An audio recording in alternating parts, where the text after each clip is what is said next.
श्री विजय रामटेके जी इनको।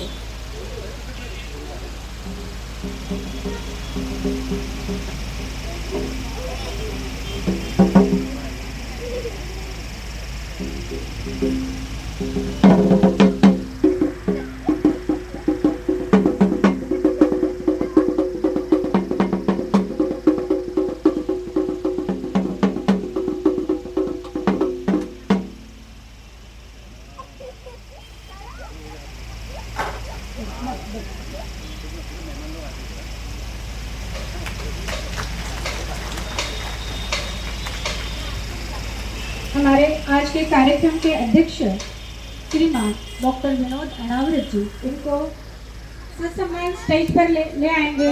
हमारे साथी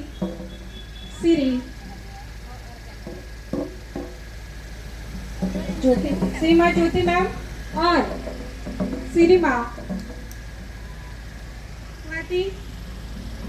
स्वाति मैडम इनको।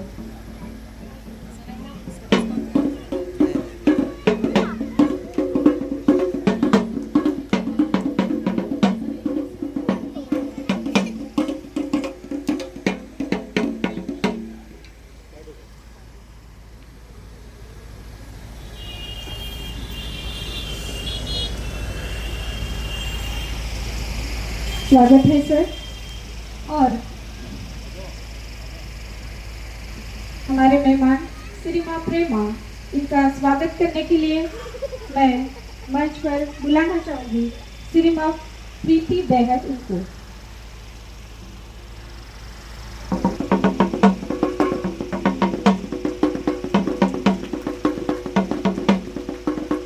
हमारे आज के अध्यक्ष श्री माँ डॉक्टर विनोद अनावरत जी, इनका स्वागत करने के लिए मैं बुलाना चाहूंगी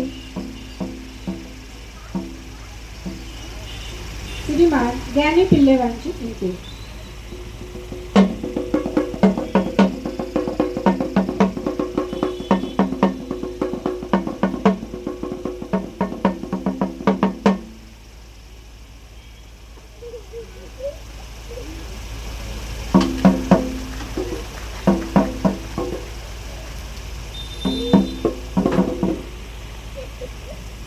अभी आप सभी ने देखा है कि हमने हमारे मेहमानों का स्वागत काशाय दुपट्टे उड़कर किया है। तो ऐसा क्यों? ऐसे प्रश्न आपके मन में उपस्थित हुए होंगे, तो इन्हीं प्रश्नों के उत्तर आपको देने जा रहे हैं। काशाय पट्टुका के बारे में वो महत्व समझाने जा रहे हैं हमारी साथी Shrima doctor Anupama. Shrima doctor Anupama stage पर आएंगे और पट्टुका के बारे में सबको इंफॉर्मेशन देंगे।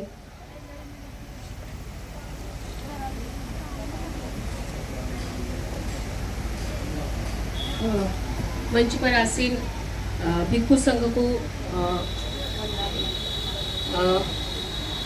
आदरणीय अतिथिगण,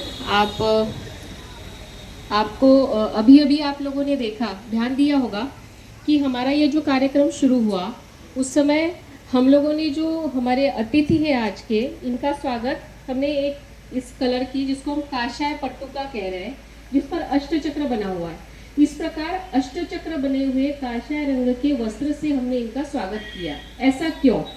इसको समझने के लिए हम चलते हैं धम्मपद में।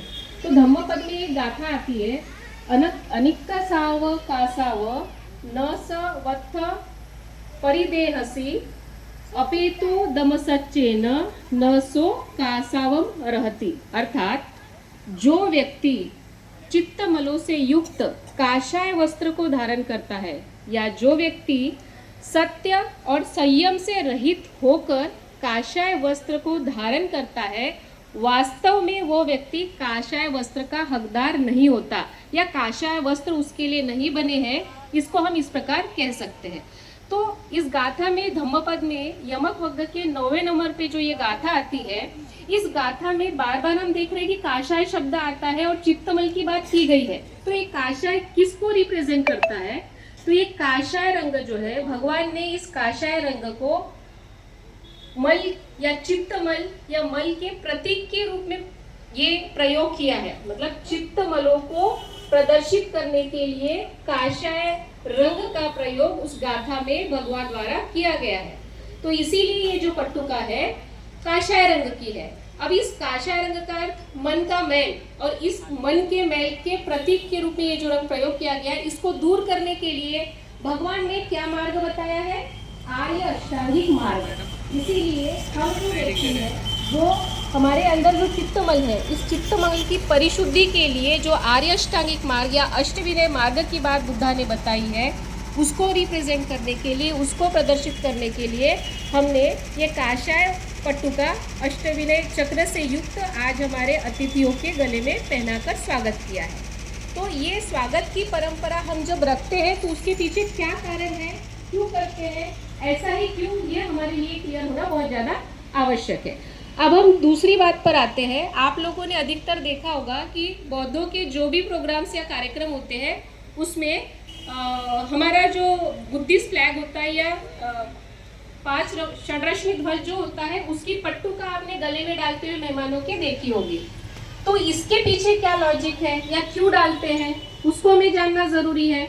तो बुद्धा ने, जब बुद्धा को ज्ञान प्राप्त हुआ तो ज्ञान प्राप्त होते समय जो 5 रंग थे जो उनकी संबोधि की अवस्था का प्रतीक है, उस 5 रंग को जब बुद्धा को ज्ञान प्राप्त हुआ, संबोधि अवस्था प्राप्त हुई, उस समय उनके मुखमंडल के चारों ओर जो उस 5 रंग की आभा युक्त मंडल जो बना था, उस आभा युक्त मंडल के प्रतीक के रूप में वो 5 रंग की पट्टी, जिसको मिलाकर एक 6 रंग अलग से दिखाए जाते हैं, उसका प्रयोग किया जाता है। लेकिन अज्ञानतावश चूंकि हमें नहीं पता कि वो बुद्ध की संबोधि अवस्था का प्रतीक है, तो इसलिए हम उसको हमारे अतिथियों को या मेहमानों को, जहाँ पे भी बुद्धिस्टों का प्रोग्राम होते हैं, जाने अनजाने में हम अपने मेहमानों के गले में पहना देते हैं।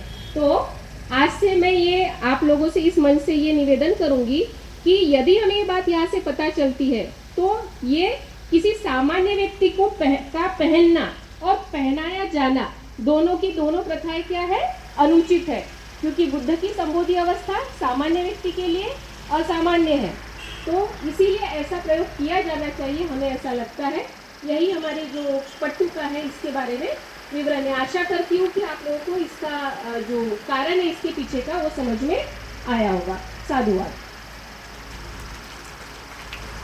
है आज हमारे कार्यक्रम की शुरुआत हम श्रीपाद पूजन से करेंगे। दीप प्रज्वलन, श्रीपाद पूजन। आज श्रीपाद पूजन दीप प्रज्वलन करेंगे।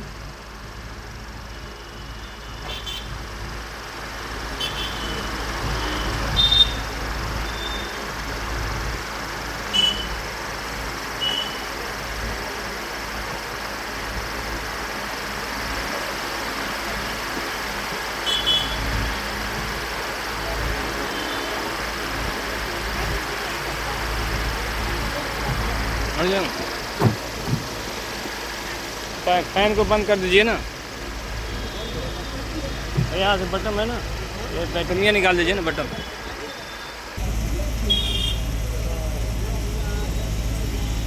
घनसार प्रदीप्तेन दीपेन तमदंसिना त्रिलोकदीप संबुद्धं पूजयामि तमोनुदम्।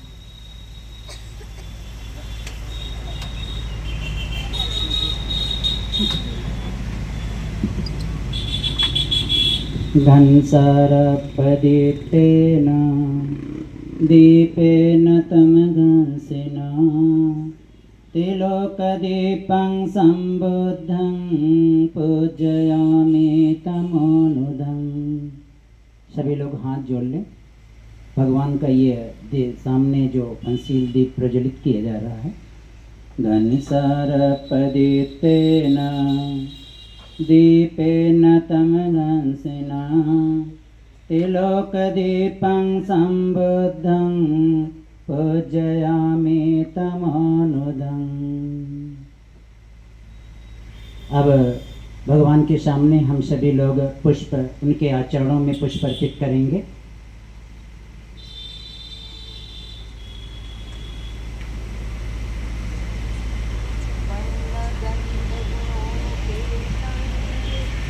एतं सुमसन्तति पूजयामि मुनिन्दस्स सिरिपाद सरोरुहे वन्नक्तं कुसुमेन नेनं पूयेन मेत्तेन लभामि मोक्षम्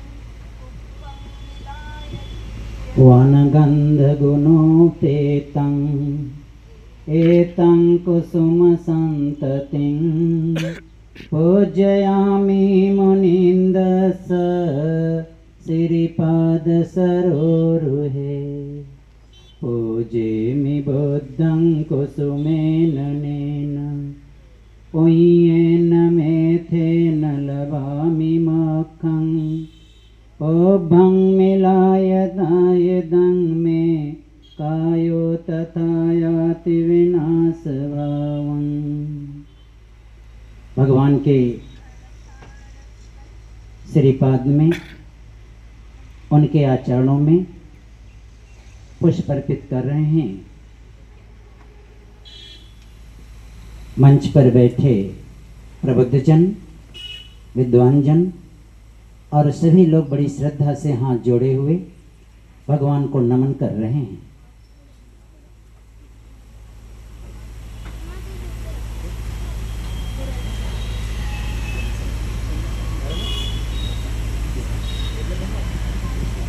अब दीप प्रज्वलन के पश्चात श्रीपाद पूजन की भूमिका समझाने जा रही हैं हमारे साथी श्री माँ कांचन राव।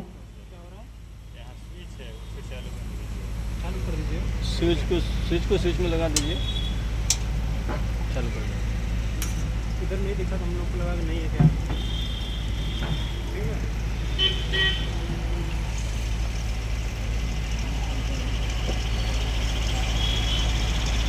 वन्नगन्धगुणोपेतं एतेन कुसुमसन्तति पूजयामि मुनिन्दस्स सिरिपाद सरोरुहे। यह गाथा तो आपने कई बार सुनी होगी। इसका अर्थ होता है वर्ण यानी रंगीत, गंध यानी खुशबूदार एवं सुंदर, युक्त इन फूलों से मुनिंद्र यानी मुनियों की मुखिया के चरण कमलों की मैं पूजा करता हूँ या करती हूँ। जब भी हम पूजा करते हैं तब हम इस गाथा का उच्चार जरूर करते हैं, लेकिन अक्सर बहुत कम ये लोग जानते हैं कि गाथा का परिप्रेक्ष्य क्या है।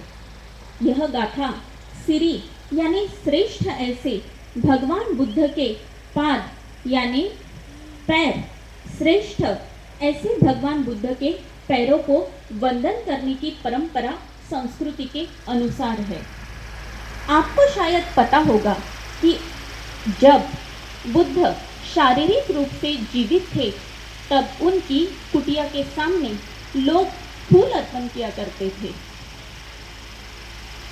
चूंकि बुद्ध पूजनीय थे, उनको फूल अर्पण कर वंदन किया करते थे, लेकिन उनके महापरिनिर्वाण के पश्चात मूर्ति पूजने की परंपरा थी ही नहीं। यह परंपरा उनके जाने के पश्चात 500 वर्ष के बाद शुरू हुई। तो बुद्ध के जाने के बाद उनके प्रति सम्मान व्यक्त करने की आवश्यकता महसूस हुई। बुद्ध के पैरों के प्रतीकों को निर्माण कर उसको वंदन करने की परंपरा शुरू हुई। उसके पश्चात इस गाथा का निर्माण हुआ। उसी कड़ी में हमने जिस प्रतीक को भंते जी के अगुवाई में वंदन किया वह सिरिपाद है, लेकिन वर्तमान में अक्सर हम उस गाथा का अर्थ जाने बिना पूजा करते हैं। इसलिए सिरिपाद का प्रतीक नदारत होता है।